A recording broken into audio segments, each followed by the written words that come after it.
कंकाल का रहस्य। चौरा गांव के खेतों में इन दिनों खुदाई का काम चल रहा था। असल में इसी गांव से होकर एक अच्छी सड़क गुजरनी थी, इसलिए यहाँ खुदाई शुरू की गई थी। अचानक एक दिन खुदाई करने वाली मशीन से कुछ टकराता है। बाद में जब खोजबीन की जाती है तो वहां से 2 कंकाल मिलते हैं। पुलिस गांव के लोगों से पूछताछ शुरू करती है। आप लोगों को क्या लगता है ये किसके कंकाल हो सकते हैं?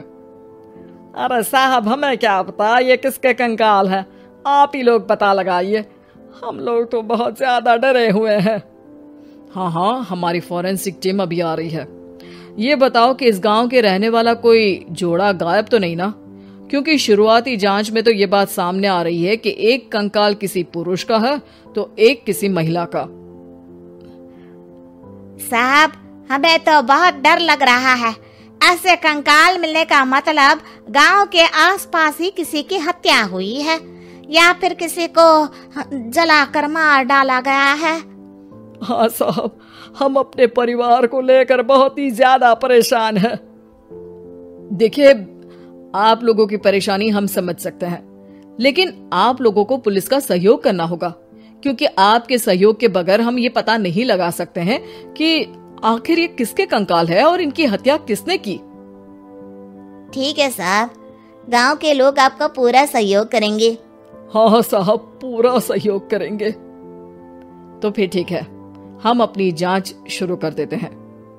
कुछ दिन बाद जांच रिपोर्ट आ जाती है। पता चलता है कि ये कंकाल करीब 20 साल पुराने हैं, यानी 20 साल पहले किसी जोड़े की हत्या कर शव को यहाँ पर दबा दिया गया था। इंस्पेक्टर राघव, ये बताओ कि 20 साल पहले की मर्डर मिस्ट्री क्या आप सुलझ सकती है? हाँ सर, क्यों नहीं, लेकिन अब सबूत और गवाह काफी मिट गए होंगे। मुश्किल तो होगी, लेकिन शायद किसी परिवार को इंसाफ मिल सके। इंस्पेक्टर राघव, आप बिल्कुल सही कह रहे हैं। किसी परिवार को तो इंसाफ मिलेगा ही और किसी को उसके किए की सजा भी मिलेगी। जी सर, मैंने तो जांच शुरू भी कर दी है। 20 साल पहले इस गांव के 2 जोड़े अचानक कहीं गायब हो गए थे। मैंने दोनों ही परिवारों के बाकी के सदस्यों से बातचीत शुरू की तो उन्होंने बताया कि उनके बच्चे शहर गए थे, लेकिन आज तक वापस नहीं लौटे हैं। लेकिन ये दोनों शव किस परिवार के सदस्यों के हैं, ये कैसे पता चल सकेगा? सर, मैंने डीएनए टेस्ट करवा लिया है। आज शाम तक इसकी रिपोर्ट भी आ जाएगी। अच्छा, ठीक है। उसी शाम को सर, डीएनए रिपोर्ट के मुताबिक ये दोनों ही लाशें चौरा गांव के रहने वाले प्रधान सुल्तान सिंह के बेटे और बहू की है। लेकिन इनकी हत्याएं किसने की है, ये कैसे पता लगेगा? इसी का तो पता लगाने की कोशिश में जुटा हूँ सर। आज सुल्तान सिंह से मिलने भी जा रहा हूँ। मेरा बेटा और बहू तो मेरे लिए सिर्फ यादों में ही रह गए थे। हमें उनकी लाशें तक नहीं मिल सकी थी। आज 20 साल बाद उनके कंकाल मिले हैं। मैं अब किसके लिए जीऊं?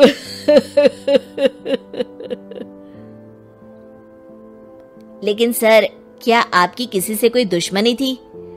अपने बेटे बहू की हत्या के लिए आप किसे जिम्मेदार मान रहे हैं? अब मैं किसका नाम बोलूं? मेरी तो किसी से दुश्मनी नहीं थी, बस मेरे बेटे बहू को कोई वापस ला पाता।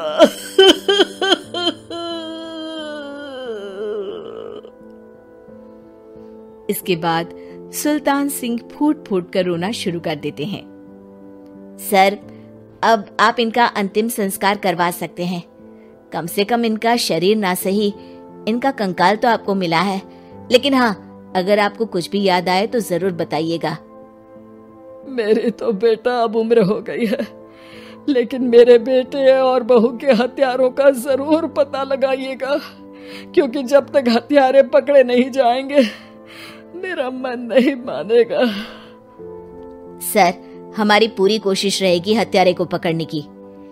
लेकिन एक बात बताइए, उस वक्त आपको किस पर शक गया था?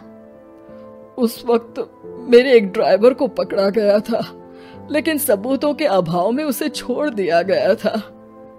अच्छा, और ड्राइवर पर कैसे शक हुआ था? क्योंकि उस दिन ड्राइवर छुट्टी पर था। उस समय लेकिन लाश क्यों नहीं मिल सकी थी?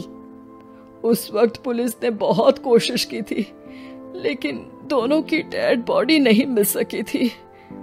ठीक है, हमारी तफ्तीश चल रही है, मैं फिर आऊंगा। इसके बाद इंस्पेक्टर वहां से चला जाता है और सुल्तान सिंह अपने बेटे और बहू की याद में खो जाते हैं। कुछ दिन बाद, सुल्तान सर एक बात बताइए, जब आपके बेटे बहू की हत्या हुई थी, उसी के आसपास आपके ही गांव का रहने वाला एक और जोड़ा उसी वक्त गायब हो गया था ना? हाँ सर, अलका और अभिषेक, वो भी मेरे बच्चों जैसे ही थे। तो फिर वो कहाँ है? उनका भी आज तक पता नहीं चल सका, लेकिन बताते हैं कि कुछ साल पहले अभिषेक को गांव के ही किसी आदमी ने मुंबई में देखा था, लेकिन फिर वो गायब हो गया। यानी अभिषेक और अलका की हत्या नहीं हुई थी, बल्कि उन्होंने किसी वजह से खुद ही गांव छोड़ दिया था।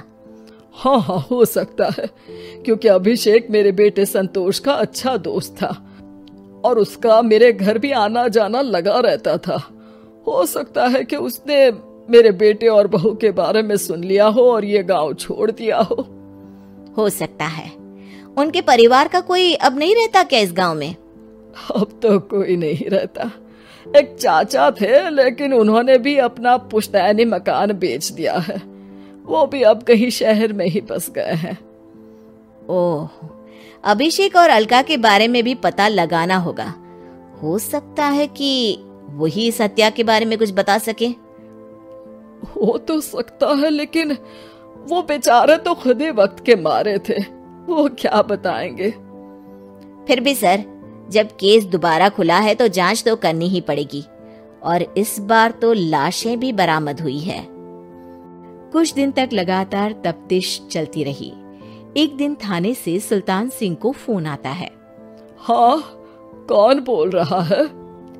सर, मैं कांस्टेबल तुलाराम बोल रहा हूँ थाने से। आपको थाने आना पड़ेगा। थाने? लेकिन क्यों? सर, किसी की पहचान करवानी है। अच्छा ठीक है, मैं दोपहर तक पहुंचता हूँ। सुल्तान सिंह दोपहर में थाने पहुंचता है। कई पुलिस के अधिकारी वहां मौजूद रहते हैं। सर, आपके बेटे की हत्या का रहस्य आज शायद सुलझ जाए। अच्छा इंस्पेक्टर राघव, पर वो कैसे? सर, उस आदमी को देखिए, क्या वही अभिषेक है? सुल्तान सिंह की आंखों में हैरानी से आंसू आ जाते हैं।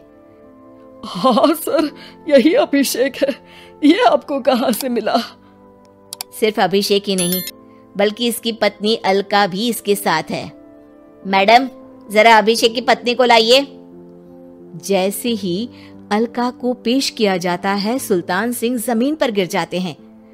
सुल्तान सर, क्या हुआ आपको? आप अलका को देखकर गिर क्यों गए? सुल्तान सिंह सर पकड़कर बैठ जाते हैं।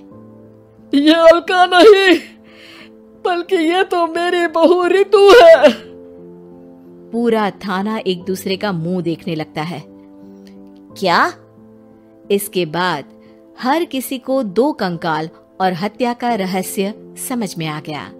अभिषेक और रितु ने मिलकर संतोष और अलका की हत्या की थी और लाश को जमीन के नीचे दबा दिया था।